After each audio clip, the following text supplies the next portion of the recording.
안녕하세요. 2022년도 올해의 미술 수업 디자인을 통한 행복의 시각화의 발표를 맡게 된 미술과 조선영이라고 합니다.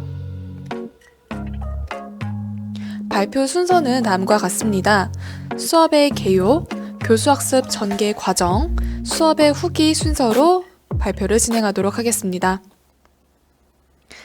재구성된 단원명은 디자인을 통한 행복의 시각화입니다. 선생님들도 모두 경험하셨겠지만 코로나19를 겪으며 우리 모두의 일상 모습이 많이 달라졌죠. 교실은 더 이상 학생들로 북적거리지 않고 선생님들의 수업도 텅 빈 교실 환경을 바라보며 온라인 수업을 진행해야 했습니다. 현재는 일상으로 복귀하여 이전의 삶을 찾아가는 단계이지만 특히 코로나로 인한 사회로부터의 고립을 경험한 학생들은 제한된 환경 속에서 타인들과의 감정 및 경험을 공유할 수 없었다는 문제의식에서 수업을 기획하게 되었습니다. 그래서 학생들이 자신의 감정에 대해 깊게 고찰하고 자신만의 행복에 대해 생각해보는 과정을 통해 단절된 세대를 창의적인 사고로 연결해보자 행복이라는 주제를 선정하였습니다.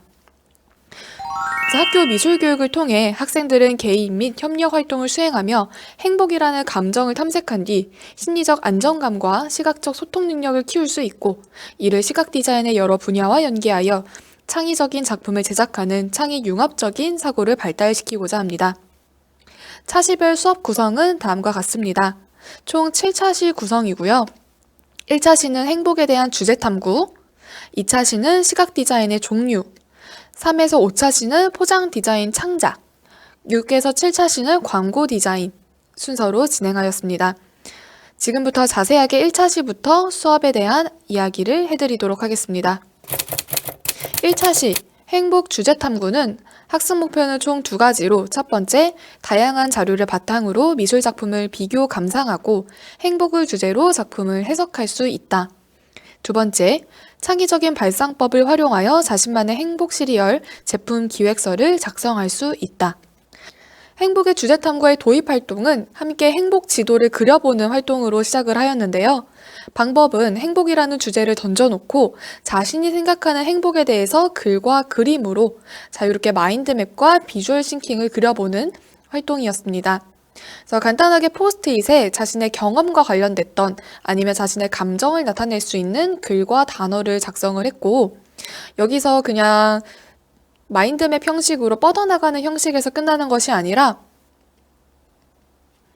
트리맵을 활용을 해서 행복의 조건을 체계적으로 정리해봤습니다. 정보를 계층적으로 분류를 할 때 사용하는 생각정리 맵의 한 종류인 트리맵을 행복의 조건을 기준으로 해서 보이는 것과 보이지 않는 것으로 정리를 했고요. 그래서 이 과정을 통해서 학생들은 행복의 조건은 대다수의 사람들이 생각하는 것들이 어떤 것들이 있는지, 뭐 예를 들어 돈이면 돈, 휴식이면 휴식, 뭐 진로면 진로, 뭐 가족 간의 사랑이면 사랑, 약간 이런 식으로 조금 체계적으로 단어 중심으로 나열을 할 수 있었습니다. 그래서 이렇게 학습한 행복의 조건들을 단어에서 끝나는 것이 아니라 미술 감상과 비평 수업과 연계해서 작품 속에서 찾아보는 활동을 이어서 진행했습니다. 제시된 5가지의 작품 속에서 방금 이야기를 나눈 행복의 조건들을 연계해서 주제를 유추해보는 활동이었어요. 약간 어떻게 보면 조금 어려울 수도 있는 부분이라서 단순하게 작품만 제공을 하는 것이 아니었고요. 학생들에게 힌트 자료도 같이 제공을 했습니다. 그래서 힌트 자료랑 연계를 해서 제시된 활동지에 주제와 근거를 구체적으로 작성을 하도록 안내를 했습니다. 힌트 자료의 예시는 다음과 같습니다. 그래서 지금까지는 행복의 조건을 작품 속에서 찾아보는 거였는데 우리가 조금 더 다음 단계 창작을 가기 위해서 작품을 통해서 사람들에게 행복을 전달하려고 했던 페르난도 보테르의 작품을 간단하게 다루어 봤고요. 그래서 우리 학생들도 나의 작품을 통해서 사람들에게 행복을 전달하자. 그래서 나만의 행복 시리얼 제품을 창작하는 활동에 대한 본 수업 창작 주제를 안내했습니다. 사람들에게 행복을 주는 시리얼 가게를 오픈을 해서 학생들이 생각하는 나의 행복에 대한 가치관을 각각 개성이 잘 드러나는 시리얼 과자 모양으로 기획하고 포장 디자인을 창작해보는 활동이 이제 본격적으로 진행이 됩니다. 시리얼을 창작하는 과정에 앞서서 학생들이 어떻게 보면 행복이라는 굉장히 추상적인 개념을 이미지로 시각화하는 방법 자체가 낯설 수 있어서요. 대중매체 속의 캐릭터를 분석을 해서 학생들이 이해할 수 있는 활동을 먼저 진행했습니다. 드라마의 보건교사 아는 형이라는 드라마 속에 욕망의 자녀물을 젤리 형태로 시각화했다라는 영상 자료를 학생들이랑 같이 보고요. 그래서 영상 자료 그리고 시각 자료 속에서 젤리들이 어떻게 이미지화 됐는지를 분석을 해보고 이것을 우리도 행복과 연계해서 시리얼의 각각의 개별된 형태로 도출할 수 있는 도입 활동을 간단하게 진행한 뒤에 자신만의 시리얼 제품을 기획서를 작성했습니다. 기획서의 형식은 왼쪽과 같습니다.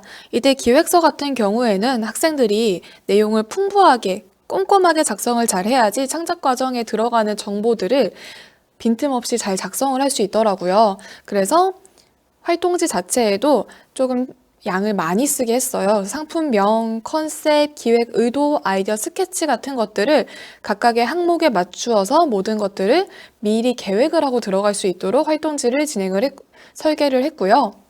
활동지만 작성해서 끝나는 것이 아니라 활동지를 다 작성한 뒤에 3인에서 4인 정도가 한 모둠으로 구성을 해서 한 명씩 차례대로 돌아가면서 발표를 하도록 하겠습니다. 서로의 발표를 다 경청을 한 뒤에는 활동지를 시계 방향으로 돌려가면서 피드백 내용을 작성을 했고요. 동료 학습자들의 피드백을 확인을 한 다음에 아이디어를 수정하고 보완을 해서 최종적으로 완성을 지을 수 있도록 했습니다. 그래서 이렇게 자신만의 행복 시리얼을 제품 기획하는 것까지가 1차시였고요. 2차시는 이제 포장 디자인 작품을 실제로 만들기 전에 앞서서 포장 디자인에 대한 개념을 학습하는 시간이었어요. 디자인에 대한 개념 학습하고 시각 디자인 중에서도 포장 디자인으로 순차적으로 범위를 점점 좁혀가면서 넘어갈 수 있는 방식으로 설계를 했고요. 제일 처음에는 학생들의 동기 유발을 위해서 이모티콘 퀴즈 대회를 실시했어요. 이모티콘 퀴즈 대회는 이미지를 가지고 학생들이 이제 정답을 맞추는 게임이었는데요. 이 동기 유발을 통해서 사람들에게 이미지를 가지고 어떤 방식으로 정보를 전달하는 것이 효율적인지 직접 경험을 해볼 수 있었고, 그걸 가지고 디자인의 개념으로 연계할 수 있었습니다.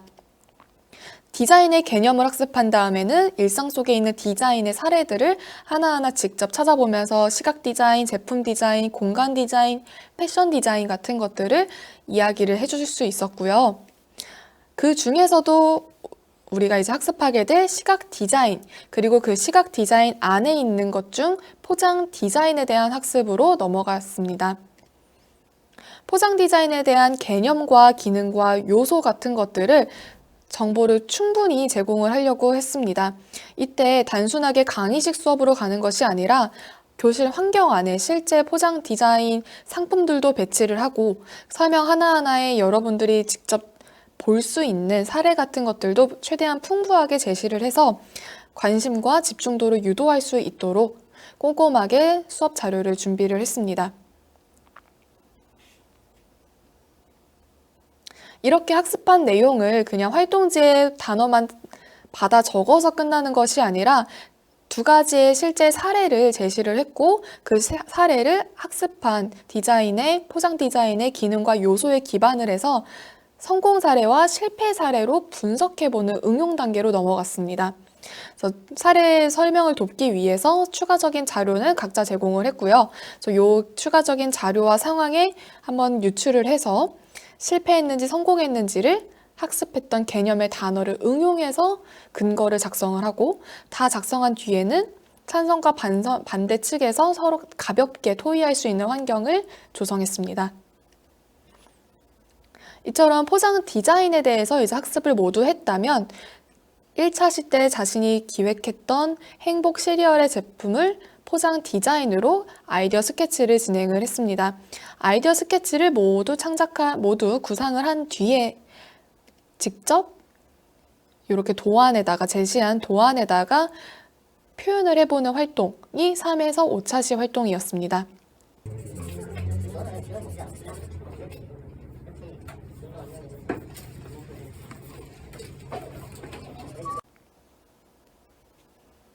그래서 학생들이 만든 작품들 간단하게 소개해 드리자면요. 예를 들어 여유가 필요한 사람들을 위한 시리얼로 사람들에게 시간이라는 게 굉장히 현대인들에게 부족하니까 이 시리얼은 시간을 꼬실 수 있는 향이 난다고 합니다. 그래서 이 시리얼을 많이 먹으면 먹을수록 시간들이 자신의 주변으로 달라붙어서 시간이 많아지고 그 많아지니까 여유로움을 얻게 된다라는 발상이 재미있는 제품이었습니다. 또는 잊었던 감정 속으로라는 작품으로 바쁜 사회 속에서 자신이 잊고 있었던 행복이나 기억, 감정, 약간 이런 것들을 시리얼을 섭취했을 때 느낄 수 있는 제품으로 해당 감정을 느끼고 싶을 때 여기 지금 뒷면에 제시되어 있는 다양한 모습들의 시리얼들을 적당한 비율로 섞어서 먹으면 그때 느꼈던 용기나 그리움이나 벅차오름 같은 섬세한 감정을 경험할 수 있는 시리얼이라고 합니다. 아니면 이런 식으로 학생의 개인적인 경험을 기반으로 해서 적당한 긴장감, 공포감 같은 것들은 오히려 삶의 원동력을 느낄 수 있는 행복감이 된다라는 아이디어에서 기반을 해서 공포게임과 연계한 시리얼을 창작을 하기도 했고요. 아니면 낭만을 누릴 수 없는 현대인들이 이 시리얼을 먹었을 때 어린 시절 상상 속 친구를 만날 수 있다라는 독특한 감성적인 발상이 돋보이는 시리얼도 있었습니다. 학생들이 만드는 시리얼들의 주제들이 굉장히 다양하면서도 재미있어서 저도 약간 학생들이 진짜 원하는 것이 무엇인지를 알게 되는 소중한 시간이었어요. 이때 조금 주의해야 되는 저만의 팁은 학생들이 생각보다 예를 들어 몇몇 학생들은 약간 카테고리들이 행복에 대한 다양한 형태가 도출되지 못하는 경우들이 있었어요. 그래서 이때는 교사가 개인적으로 다가가서 계속 상호작용하고 발문을 던져가면서 개개인의 특성이 나타날 수 있는 조금의 차이, 포인트들을 이끌어내주는 과정이 필요했어요. 예를 들어 행복한 꿈을 꾸게 만들어주는 시리얼을 아이디어 선정했을 때 꿈과 관련된 개인적인 경험을 연기하던지 아니면 조금 더 가서 독특한 효능이나 부작용까지도 한번 같이 이야기를 나누어 보면서 공통된 소재물을 학생들마다 다르게 접근할 수 있는 개별화된 포인트를 만들어주는 것들은 교사가 적극적으로 노력을 해야 하는 부분이라고 생각을 했습니다. 이렇게 행복 시리얼 제품을 이제 포장 디자인까지 만들었다면 이 제품을 홍보하기 위한 광고 디자인 수업이 마지막 6에서 7차시 활동이었습니다. 도입 활동은 예능 속의 PPL 장면을 보면서 이야기를 했고요. 그래서 광고 디자인의 개념과 그리고 광고 디자인 속의 이미지 속에 숨겨져 있는 의미를 시각 정보의 근거에서 글을 쓸 수 있는 활동으로 먼저 도입을 열었습니다. 들어가는 내용들은 개념과 기능과 종류, 표현, 유형 같은 것들에 대해서 학습을 했고요. 광고 같은 경우에는 학생들이 일상생활 속에서 너무 접하기 쉬운 주제다 보니까 트렌디한 광고를 선정하는 것들이 중요하다고 생각을 했습니다. 그래서 모든 각각의 설명들에는 영상 자료를 풍부하게 활용을 해서 학습자의 이해도를 높이기 위해 노력을 했어요. 이처럼 광고 디자인에 대한 개념을 학습을 했다면 이제 다시 본격적으로 이를 응용한 창작 활동으로 넘어가서 자신의 행복 시리얼 제품을 소비자들의 소구성을 자극하기 위한 포스터 형식의 광고 디자인 만들기 활동으로 진행을 했습니다. 광고 디자인의 학생 작품은 활동지 왼쪽과 오른쪽에 보여집니다.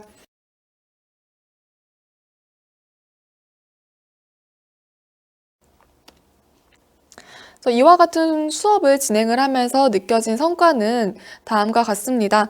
첫 번째, 본 수업을 통해 내면의 자아를 성찰하는 인성적인 측면의 성장을 기대할 수 있고 동시에 동료 학생들과 의견을 교류하며 다양한 가치관에 대해 인지하고 공감하는 능력을 발달을 기대할 수 있었습니다. 더불어 교사 또한 학생 개개인의 관심사와 경험에 대해 알게 되는 교류의 장이 되기도 했던 것 같습니다. 두 번째, 자신의 가치관을 기준으로 상상 속 시리얼을 기획을 하며 독창적인 상상력을 발휘할 수 있었으며 일상 속 실현 방안을 고민하며 소비자의 시각을 고려한 디자인적인 사고를 발달시킬 수 있었습니다. 세 번째, 서로의 작품을 감상 및 피드백하며 미적 안목과 비평 능력을 키울 수 있었습니다. 이렇게 공통된 주제를 중심으로 체험, 표현, 감상, 이 영역을 짜임새 있게 구성을 하여 행복이라는 주제를 학생들이 주도적으로 탐구를 했습니다. 이는 학교 교육에서 중요하게 생각을 하는 학습자의 심리적인 안정감과 정서적인 발달을 통한 내적 성장에 기여할 수 있는 부분이라고도 생각을 하며 창작 과정에서 교사와 끊임없이 상호작용을 해서 긍정적인 유대관계를 형성을 하면 또한 이는 학교 문화를 더 나은 문화로 만드는 데 발단이 될 수 있다고도 생각을 했습니다. 제가 이제 본 수업을 기획을 하며 기대하는 중요한 포인트 중 하나는 바로 상황에 맞게 변화가 가능하다는 확장성입니다. 하나의 수업 안에서 미술 감상과 비평, 광고 디자인, 포장 디자인을 학습할 수도 있지만 더 나아가서 학교의 상황에 맞춰 충분히 다른 방향으로도 뻗어나갈 수 있다는 점입니다. 예를 들어서 시각 디자인에서도 CI, BI 디자인 또는 타이포그래피 디자인이라는 영역이 있잖아요. 그래서 나만의 행복 시리얼의 제품을 생산하는 CI, BI, 타이포그래피 디자인도 진행을 할 수 있고요. 아니면 행복 시리얼의 제품의 굿즈 형식으로 시리얼 볼과 그릇을 도자 공예로 만들어 보기, 그리고 행복 시리얼 마켓을 실제 전시회에 구성해보는 활동까지 이어진다면 굉장히 다채로운 수업을 할 수 있다고 생각했습니다. 더 나아가 이를 학교 밖의 마을까지 확장을 시킨다면 주민들과 행복에 대해 이야기를 나누며 마음을 돌보는 프로젝트까지도 연계할 수 있는 가능성이 있지 않나라는 생각이 들었습니다. 네, 디자인을 통한 행복의 시각화라는 수업을 실제 학교 현장에서 지도를 하며 느낀 점은 학생들에게는 접근하기 어려울 수 있는 철학적인 주제, 준비해야 하는 자료와 학생들 간의 개별적인 상호작용이 많아야 해서 교사로서의 열정을 시험하는 하나의 도전이었습니다. 하지만 수업 과정과 완성도 높은 작품 결과물들을 확인을 하며 충분히 시도할 만한 가치가 있음을 발견하게 되었고, 그 결과 이렇게 수업을 소개하는 영상을 찍게 되었습니다. 많은 선생님들이 이를 기반으로 더 나은 수업을 만드시는 데 도움이 되길 바랍니다. 감사합니다.